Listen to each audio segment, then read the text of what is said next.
I retired with zero in my 401k. Matter of fact, I didn't even have a 401k. I know it's kind of scary when I think about that, but I decided I was going to retire. And I think at the time when I retired, I believe if I can remember correctly, I had I think it was about 15 to 18,000 in my savings. Sometimes we watch a video and it'll be of a self-made millionaire, and we find them so inspirational. But the reason they're a self-made millionaire is because they're literally a one in a million type individual, right? And sometimes the more inspirational videos actually come from people that are a little bit more like us. Today I saw what was perhaps the most inspirational video that I've seen in probably 2 or 3 years. The video I saw was done by a woman named Vicki. The name of her channel is My Retired Path. If you check out this channel, you'll notice that she makes videos where she provides cozy tips for creating a peaceful home with real life stories and honest conversations. And when you're watching her, there's something really appealing about the way she speaks. So I'm going to link her video to this one, and I hope that if you get an extra moment, maybe you'll check out this video. A lot of times when you're watching videos, it's people that are giving you an ironclad, iron-proof way of retiring to be a millionaire.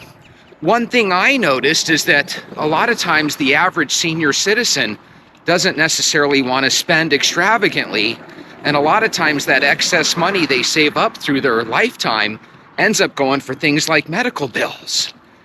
This person decided that she wanted to retire in her early 60s, so she decided to retire, but get this, she had $0 in her 401k. I retired with zero in my 401k. Matter of fact, I didn't even have a 401k. I know it's kind of scary when I think about that, but I decided I was going to retire. And I think at the time when I retired, I believe if I can remember correctly, I had I think it was about 15 to 18,000 in my savings. I had to work off of savings because I didn't have a 401k. In her case, she had nothing. What she did have in her savings amounted to about $15,000 to $18,000. So she's really taking a risk that a lot of people wouldn't be willing to take, but she still did it in a way where she had a plan and it made complete sense. Yes, I was a little nervous about retiring. And so what had happened was I didn't necessarily retire. I still had to work. So what I did was I drew my Social Security, and I've been retired for about 3 years now. I drew my Social Security, and then I stayed working. I think I worked maybe 30 hours a week. And all that money while I was working, all that money went straight into my savings account. So every week, or every 2 weeks I got paid, it went into my savings account. I just kept pushing it into my savings account. And then after a while, I could see it climbing and climbing and climbing. So she decided to work 30 hours a week, and every single paycheck that she made, she put that into her savings. At the end of the year, every time she got a tax refund, she put that into her savings. About 3 years into her retirement, keep in mind she's working still, she ends up getting a letter. I think it was a year after I retired, I got a letter in the mail. And it said, "You are entitled to a pension." What? I worked for a school system when I was very young. I believe it was my late teens until my late 20s. I worked for a school system. It went right over my head. That's a government job. Pension. It went straight over my head because I was young. I wasn't even paying attention to that. They sent me a letter. Oh my goodness. And they said, you are entitled to a pension. We are giving you back pay for the last 2 years. They inform her that she's going to get 2 years back pay plus an extra little pension that she was now eligible to start receiving. She ends up taking that, and it wasn't a huge amount, she said, but it was still something and better than nothing. And she took all that money and once again put it into her savings. All of a sudden, a couple of years later, here we are. Her savings isn't as high as she'd like it, but it's finally getting to a point where she's actually pretty proud of herself. And I say bravo. Why? Because so many of us aren't quite where we want to be, and in many cases, we aren't quite where we need to be. Now, she had a couple of things going for her that some of us in the future might not. Namely, she had a mortgage that she was already paying down. She's still paying on it to this day. But I'm assuming that she took out that mortgage probably 15, 20, 30 years ago. So she's probably getting pretty close to paying it off. That's huge. She never had the courage to deal with the stock market. I just couldn't take that chance of losing anything. Maybe that's not the route to go, and maybe I should do that now again. I don't know. It was just very nerve-wracking for me because I didn't have that kind of money to lose at all. So if I put $5,000 in there, I didn't have $5,000 to lose. And so anyways, I yanked it out, and maybe I shouldn't have. Everyone says, oh no, you'll go down, but then, it'll come back. I don't know a whole lot about the stock market. Anyways, and I still have a mortgage. I am still dealing with a mortgage right now. And so between that and still dealing with a mortgage, I didn't have that kind of money to lose. As a matter of fact, she said if you go into her home right now, a lot of her super nice things have actually been thrifted through the years.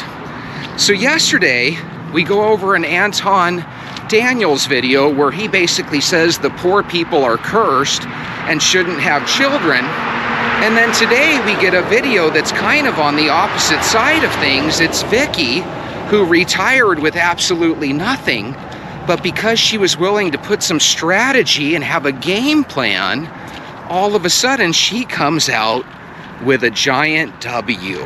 So great job, Vicki.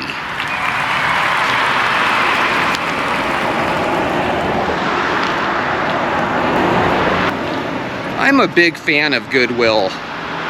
If you are willing to thrift shop for your clothes, even if just for a year or two, and save that money that you would normally spend, because I'm convinced that as young adults, most of our money is spent on things like shoes and clothing and stuff that we don't necessarily need.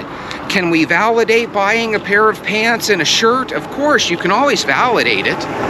But at the same time, if you could go to Goodwill or some sort of thrift store and get that for pennies on the dollar, you could end up finding some really nice stuff. I thought it was interesting how she brought up the idea that when people go into her house, they think that she's rich. Made a video, a couple videos ago, about a tour through my house and on a retirement budget, thrifted items. And someone seen that, they go, oh my gosh, you must be rich. I answer, I go, I wish. I says, not by a long shot am I rich. a lot of thrifted items in my house. It's because at these thrift stores, sometimes you find something amazing that some person with a lot of money just felt like getting rid of, and he donated it. So you owe it to yourself, if anything, to maybe check out your neighborhood Goodwill. Every time you purchase something, you know, they're able to take those funds and hire more people in the community. So I'm a huge fan of Goodwill. If you're a fan of Goodwill and thrift stores as well, let me know down below.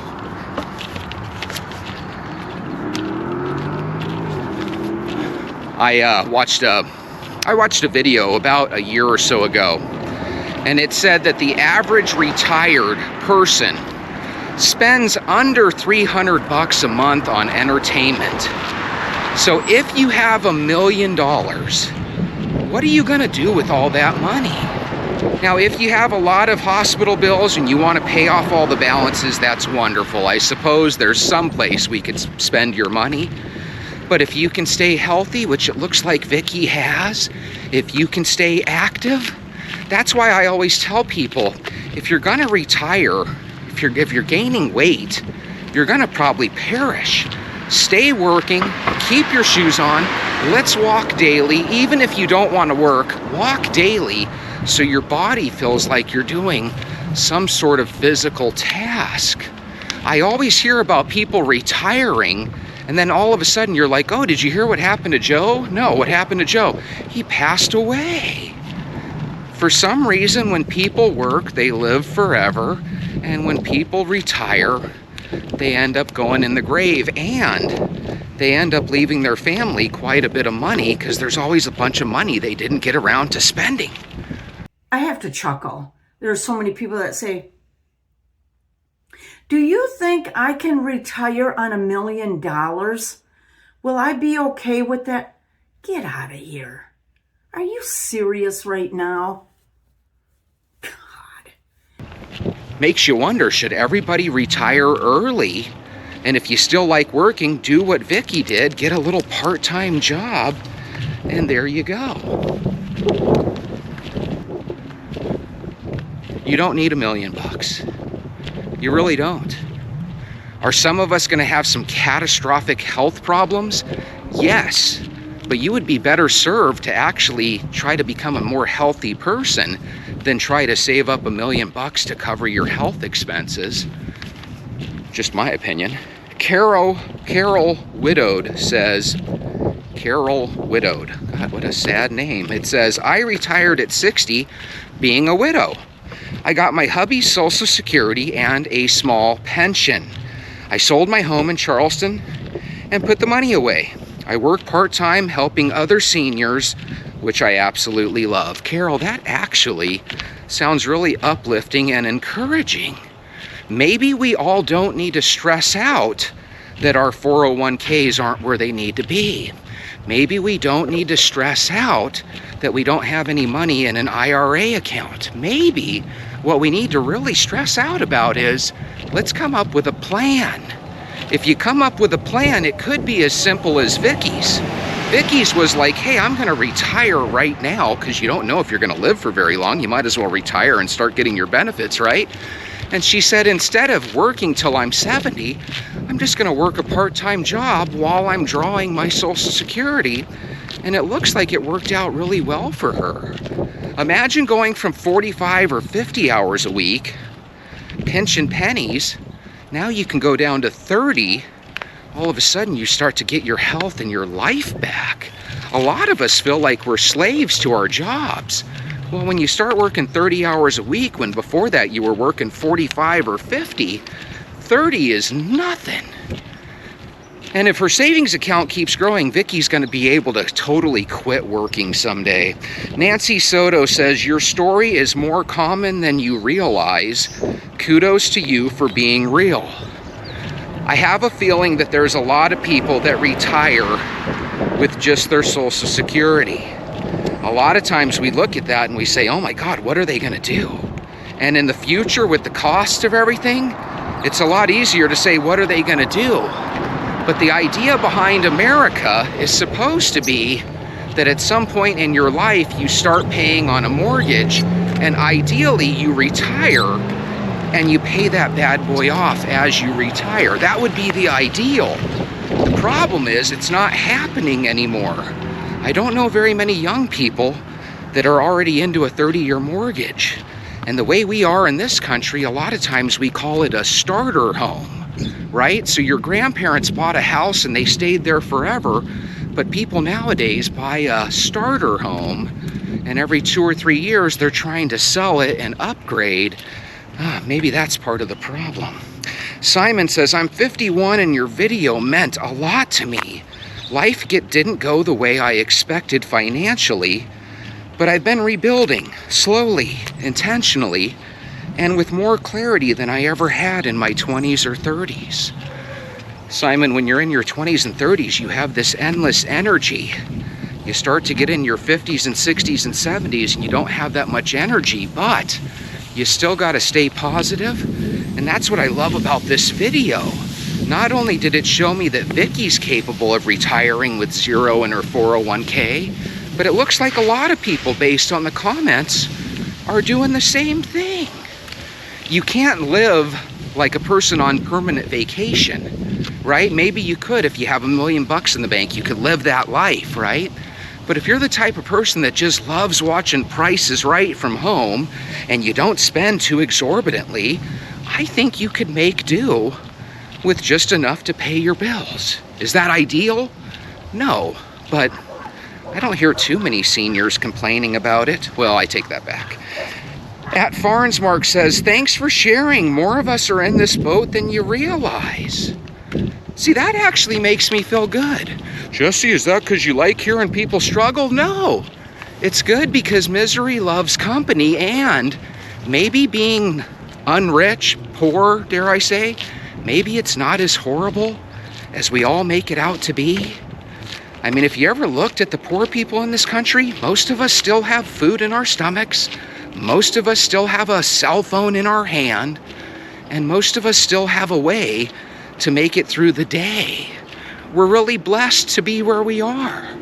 We do a lot for people in this country. It might not come across that way because we're always bickering back and forth, but in the grand scheme of things, you don't need somebody to teach you how to be a millionaire.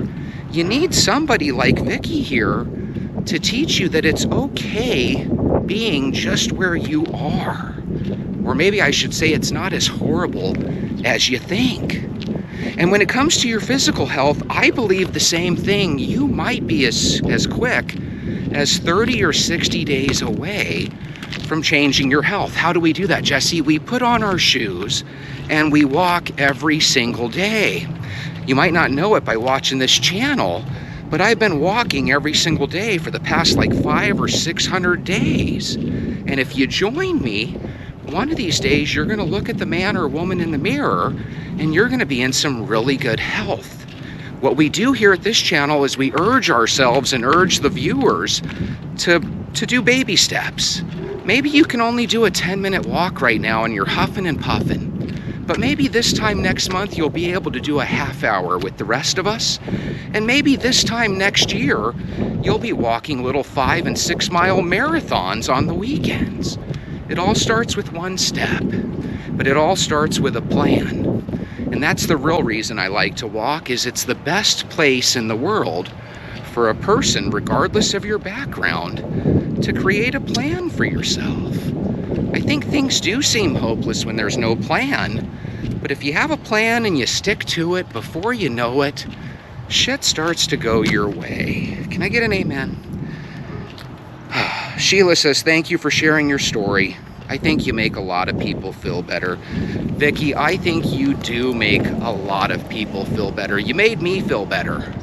Sometimes I look at where I am in the grand scheme of things and I get a little down from time to time, but I try to tell myself there's a lot of people that wish they were in a little bit of a better spot.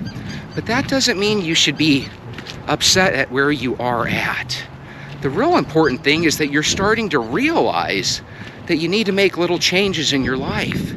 The cool thing is, it's little changes that you need to make. Because if you make a little change now as we move into the future, it'll really create a huge difference. And that's kind of exciting. Let's say the Venter motto, I can do this, you can do this, we can do this. Let's do this. So here's the goal for today. Make this week the first week that maybe you start to save 20 or 25 bucks. Put it in your savings account. Let's make this a tradition. And maybe this will be the first day of the first week of the first year that you actually start walking. Make it a tradition. It's the best thing that I could have ever done. And I absolutely love my walk. And there's people here, the Venters, that actually love walking too. It's the most peaceful thing in the world. And when you hear stories like Vicki's today, you can start to have ideas on how you can change your tomorrow. Speaking of which, I'll see you then. We'll walk again together. Make sure you hit subscribe.